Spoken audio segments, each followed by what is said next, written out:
Hi, I'm Sherry Stump. Thank you for joining me today. I'm reading from the devotional book, God's Amazing Grace by Ellen White. Today's reading is March 13, found on page 80.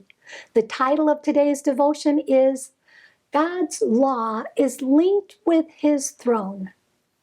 In Psalm chapter 119 and verse 18, we read, "Open thou mine eyes, that I may behold wondrous things out of thy law."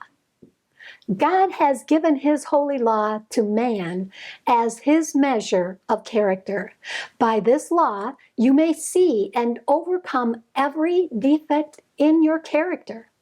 You may sever yourself from every idol and link yourself to the throne of God by the golden chain of grace and truth. The moral law was never a type or a shadow. It existed before man's creation and will endure as long as God's throne remains. God could not change nor alter one precept of his law in order to save man, for the law is the foundation of his government. It is unchangeable, unalterable, infinite, and eternal. In order for man to be saved and for the honor of the law to be maintained, it was necessary for the Son of God to offer himself as a sacrifice for sin. He who knew no sin became sin for us. He died for us on Calvary.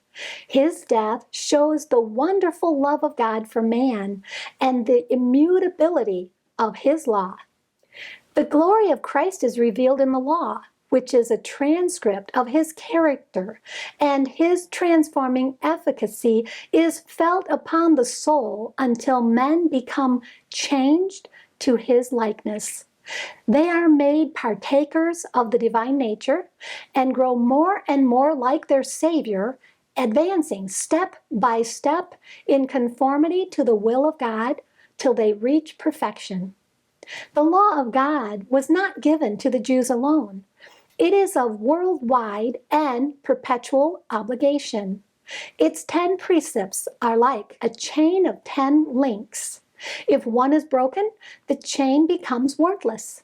Not a single precept can be revoked or changed to save the transgressor. Christ designs that heaven's order, heaven's plan of government, heaven's divine harmony shall be represented in his church on earth. Thus, in his people, he is glorified. Through them, the Sun of Righteousness will shine in undimmed luster to the world.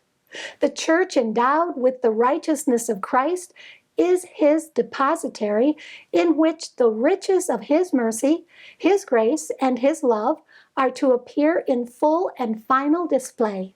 Christ looks upon his people in their purity and perfection as the reward of his humiliation and the supplement of his glory.